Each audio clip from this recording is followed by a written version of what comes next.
আমি আপনাদেরকে বলতে চাই, এই যে দুরুদ নিয়ে একটা হাদিস শরীফ বললাম, প্রতিদিন আপনি আমি 1000 বার দুরুদ পড়লে জান্নাত দেখে মরতে পারবো। কে বলেছে? রাসূল বলেছে। কে বলেছে? এটাকে সত্য বলে আখ্যায়িত করেছে ইহুদিরা। কারা? বলবো কিভাবে বলেছে ওরা? ওরা এটাকে সত্য বলে আখ্যায়িত করেছে। হযরত মুহাম্মদ সাল্লাল্লাহু আলাইহি সাল্লাম was born in Arab country.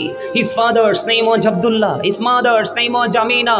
His father died before he was born. He lost his mother in his childhood. He was very truthful. আপনার আমার নবী ছিলেন শ্রেষ্ঠ সত্যবাদী। আওয়াজ করে বলেন না সুবহানাল্লাহ। নবীর কথা সন্দেহ করলে ঈমান থাকবে? আরো জোরে বলেন। আমার প্রাণ মুর্শিদ ডক্টর আহমদ পিয়ারা বাগদাদি পীর সাহেব কেবলা তিনি বলেছেন, of all the great religious personalities of all prophet, Muhammad Rasulullah was the most successful. জোরে জোরে বলেন সুবহানাল্লাহ। আরো জোরে। পৃথিবীর বুকে যত নবী রাসূল এসেছে সবার মধ্যে আপনার আমার নবী ইমামতি থেকে রাজনীতি, রাজনীতি থেকে ইমামতি, প্রত্যেকটা জায়গায় সাকসেস।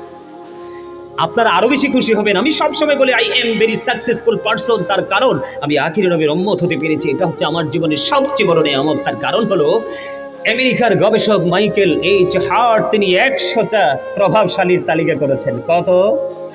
100 জন প্রভাবশালীর তালিকা করেছেন। তিনি ওখানে উল্লেখ করেছেন তিনি বলেছেন the 100 A ranking of the most influential person in the history. আওয়াজ করে বলেন সুবহানাল্লাহ। আরো জোরে বলেন না সুবহানাল্লাহ। আরো জোরে। তো এত নিয়ামতের ঘন্টা বাজার পরেও আমরা নিয়ামত পর্যন্ত পৌঁছাতে পারছি না। তার কারণ ওই যে বলেছি, আল্লাহ বলতেছে তোমরা আমার জিকির করো, আর আমরা জিকির করছি কোনটা? দুনিয়ার। কার?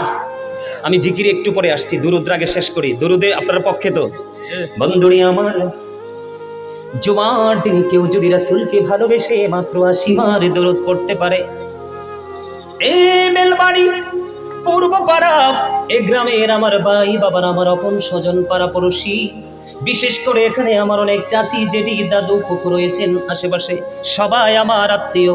এখানে কিন্তু কেউ আমার পরনা, ঠিক কিনা বলেন? এই গ্রামের আকাশ বাতাসে আমি বড় হয়েছি। ও বন্ধু, আজকে আপনাদের পায়ে ধরে আমি বলছি, আমি আমার মা বোনদেরকে ডেকে ডেকে বলছি, হৃদয়ে খুলে শুনো, আমার নবী জানিয়ে দিয়েছেন কেউ যদি প্রতিদিন এরা এক হাদিসের মধ্যে এসেছে, আমার রাসূল বলেছেন কেউ যদি প্রতিদিন রাসূলকে ভালোবেসে মাত্র 1000 বার যদি দুরূদ পড়তে পারো রে, জান্নাত না দেখা পর্যন্ত তোমার মরণ হবে না।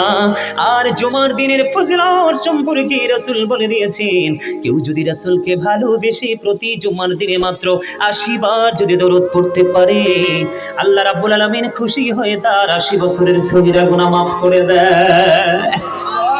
এখনকার মানুষ কিন্তু 80 বছর বাঁচে না, কিন্তু নিয়ামতটা 80 বছরেরই পেয়ে যায়। তাহলে এখানে এই প্রেমে পড়লে লাভ না লস?